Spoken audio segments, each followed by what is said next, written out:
A pleasant day, everyone. Muhammad Kausar Julpil.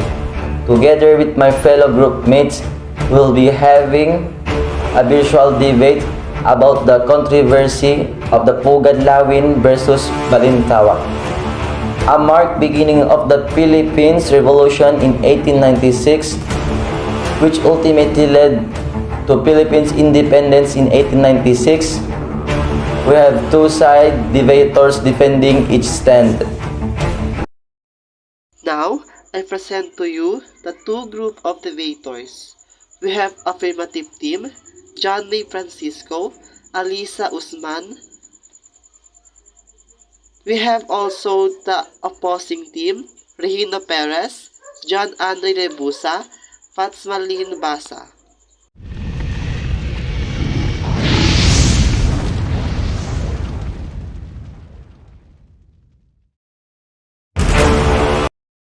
Opposing team, John Andre Rebusa.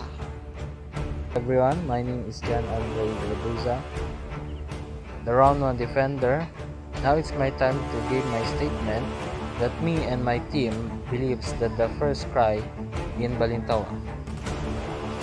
What will be discussed in one of my mainstream that supported what we are fighting for. But the first scream of rebellion happened in Balintawak, which is Quezon City in the current era.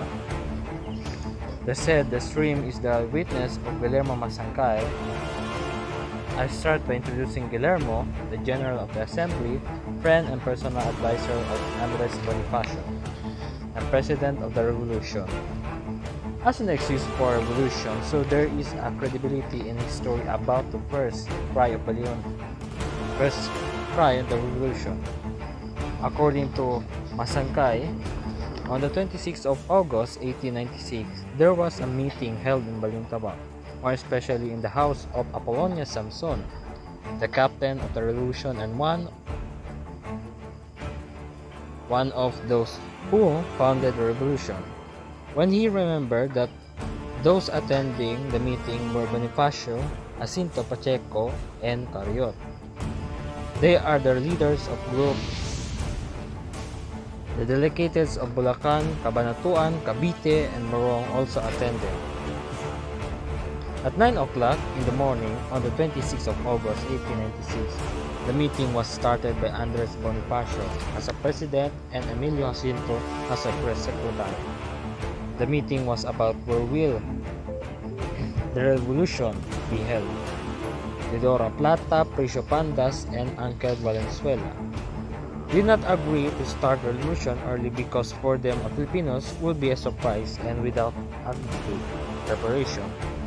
Bonifacio came out because there was already chaos inside the interview and Filipinos outside and said, if the rebellion is not going to start, now when will be conquered by Spain? So what will you say? Shouting all the rebels, Bonifacio asked to promise the Filipino because they have already rebelled. He said, the sign of slavery in Spain is the cedula. Together everyone tore up the cedula and this is the sign of rebellion. Bonifacio went inside and told those who attended the meeting that the Filipinos wanted to rebel and that they had torn up their passport. According to Bonifacio, it's necessary to start the rebellion because not many Filipinos will die. And when Filipino shouted, "Long live the Philippines," with a mixture of fear and praise. At 5 o'clock in the afternoon, August 26, 1896, the meeting in Balintawak was celebrating of the leader of the group that had started the second revolution. Masangkay's story can be proven to be true because he narrated that there was a detail what Andres Bonifacio was wearing that day, which means that the attention were in the event. Every Filipino is thirsty for freedom and can't wait no longer. At the right time to start the rebellion, the first scream of the second rebellion happened in Balintawak.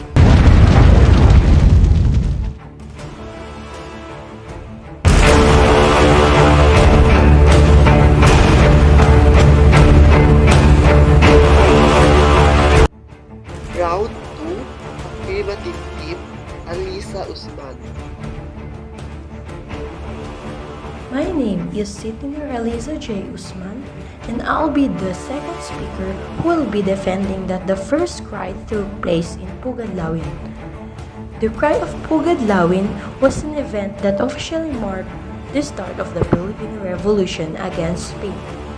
The Cry of Pugadlawin, Tagalog, Sigaw ng Pugadlawin, Spanish, Grito de Pugadlawin, was the beginning of the Philippine Revolution against Spanish Empire. In late August 1896, members of the Katipunan led by Andres Bonifacio revolted somewhere around Caloocan, which include parts of the present-day Quezon City.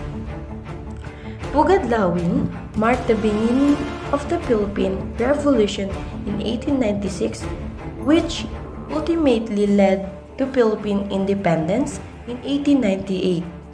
After Bonifacio's death, on May 10, 1897, in Maragondon, Cavite, General Emilio Aguinaldo continued the revolution.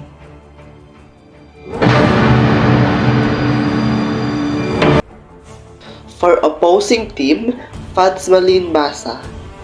Good day everyone, I'm Fazmalin P. Basa and I'm the round 2 defender from the opposing team. Now it's my time to add your knowledge and define our statement.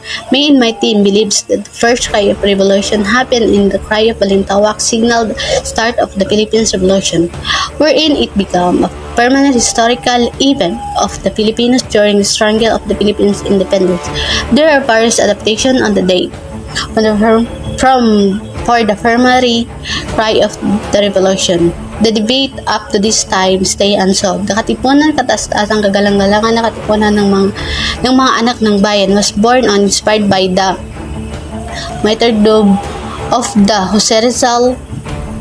Dr. Jose Rizal in lead by Andres Bonifacio as the supreme of the revolution. The Katipuneros gathered on the 26th of August 1896 when the Cry of Balintawak occurred in the municipality of the Caloocan, which is the present time Quezon City, in the turn up the cédulas were the tax certificate that symbolized the Spanish. It was when the Filipinos finally started to put an end to Spanish colonial dominance over the Philippines. General Governor Magsakay of the Cry of Balintawak was more credible sources for the fact that there were more accurate and clear claim of many witnesses on the event of August 26. The first evidence in Julio Napi's statement on the handwritten notes on the Philippines Revolution in the National Library under Teodoro M. Calao in 1925. He wrote that the revolution started in Balintawak in the last days of August 1896. Bonifacio undertook the first cry of war against tyranny on August 24, 1896. However, as he continued, he finally remembered that the first cry of Balintawak was in August 26, 1896 in the place called Campun, adjacent of the Pusong Tomo, which is a generation of Balintawak Caloocan, then which a province of the Manila. In this account, there was their memory of Bonifacio remembering that exact date of first cry of it actually happened in Balintawak. The second evidence, it is the letter of Andres Bonifacio intended to have a meeting with the Katipuneros, with its historian found out that the letters were addressed to Balintawak, and there was single mention of Pugadlawin in those. Moreover, Balintawak was more no place than the Pugadlawin, being a small statue in the extension of Balintawak, in not even visible in the map back in 1896 during the time of the revolution. In the evidence, the letter writing by Bonifacio play important role because they give a truth explanation about the Balintawak in Pugadlawin. The third evidence is the version of the cry of Balintawak written by Glom Magsakay. Aside from this eyewitness account, on the August 26 cry was also he was also has a childhood friend and an advisor of Bonifacio.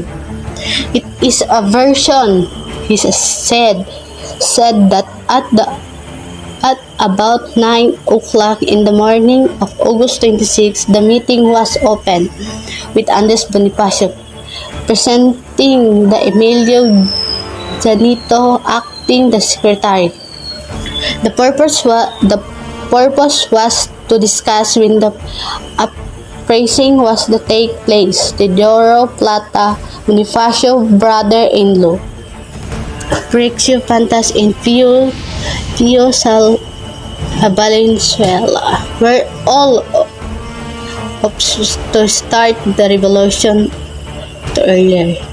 1896, however, according to John in Escamcher, ST historian from the Ateneo de Manila University, Valenzuela gave so many versions from the time he surrounded to the Spanish authorities and made various statements that were not always compatible with one another up to the time when he was interviewed by Teodoro Agonelli.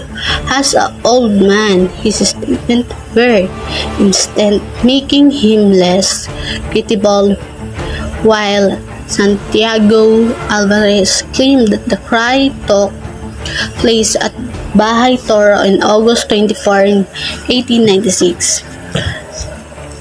Was also not considered mentally because he was not awareness of the event compared with the other's version, who those authors were actually part of the witness the cry first hand. Based on my action supporting evidence and claim the first cry of revolution has been concluded to happen on the 26th of August 1996 in Balintawak, where Bonifacio letter were addressed to the many witnesses claim that the cry happened in the said place. Since the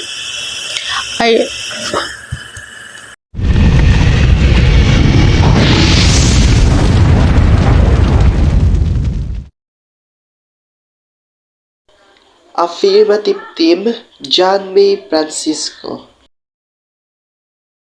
Good day, Ms. Chairman, and to the opposing House. We are here along with my groupmates to refute the proposition that the cry took place in Pugadlawin. And we have gathered evidence, facts, and proofs that the first cry actually took place in Pugadlawin. This House believes that the first cry took place at Pugadlawin, which sparks the event of the rebellion. The place Pugadlawin is now a part of a 75 years old Quezon City, along with equally historic Pusong Tamo, Balintawak, Pasong Putik, and Kangkong, which is now renamed as Barangay Apolinario Samson. Well, the place is believed to be the avenue where Bonifacio and the other revolutionaries stored their cedulas, which signifies the rebellion against the Spanish rule. That is the rebellion that led to the rise of the new era in the history of the Philippines and the beginning of the First Philippine Revolution.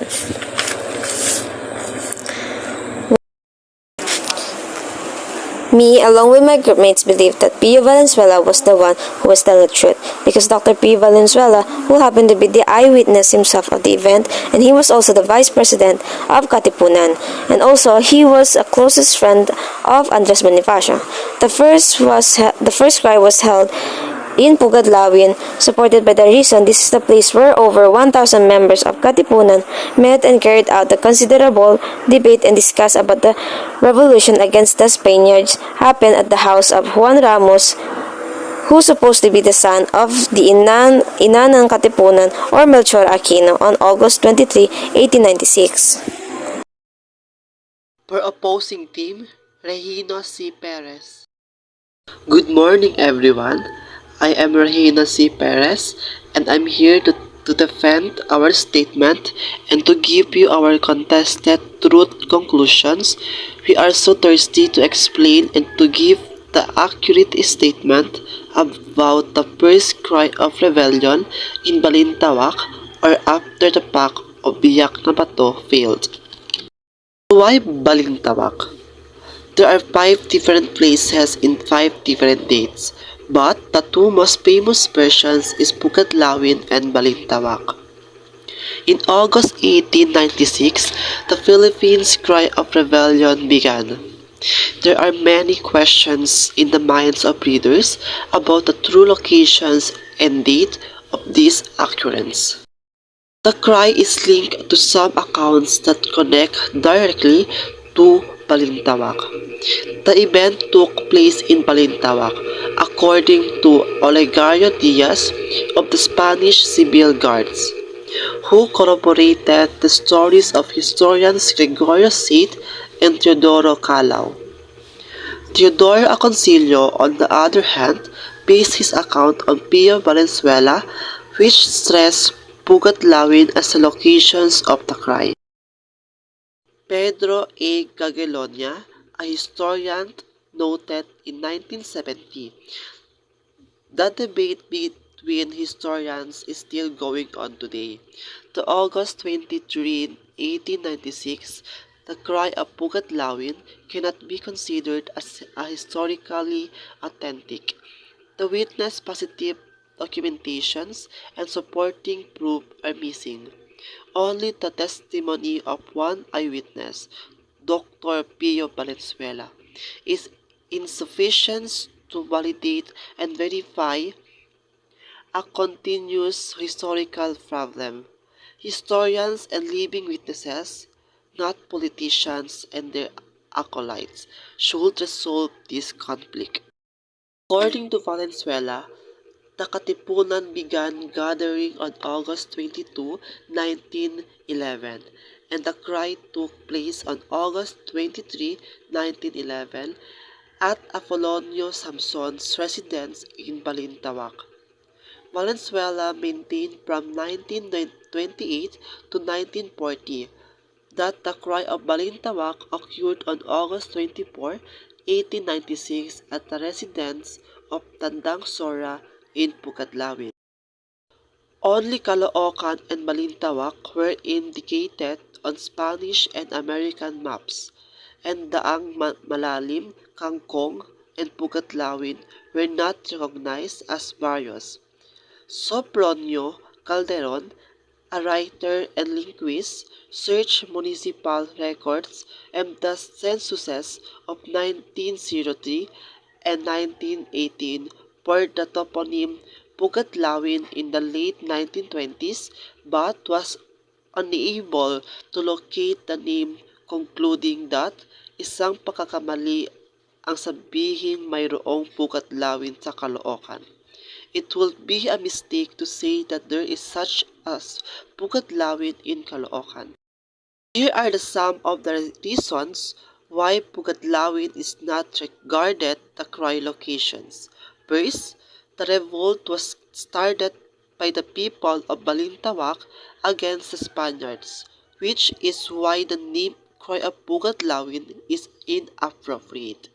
Second, the town of Pugadlawin was founded in 1935. Following the 1996 uprising, finally, the word Pugadlawin was coined as a result of Hawk witnessed in the backyard of Tandang Sora in Banlat, Gulod, Caloocan, which is supposed to have been one of the hideouts of the revolutionary group commanded by Andres Bonifacio. I present to you the account of Pio Valenzuela that has a big evidence that the first cry happened in Balintawak. Source: Pio Valenzuela, Cry of Pugatlawin in Gregorio Sid and Sonia Sid documentary Source of the Philippine History. The birthplace of refuge of Andres Bonifacio, Emilio Jacinto, Procopio Bonifacio, Teodoro Plata, Aquedo del Rosario, and myself was Balintawak, the first five arriving there on August 19 and I on August 20, 1896. The first place where some 500 members of the Katipunan met on August 22, 1896, was the house and yard of Apolonio Samson at Kangkong. Aside from the person mentioned above, among those who were there were Bishop Pantas, Alejandro Santiago, Ramon Bernardo, Apolonio Samson, and others. It is clear that the so-called Cry of Pugatlawin of 23 August is an impositions and erroneous interpretations, contrary to interpretable and numerous historical facts.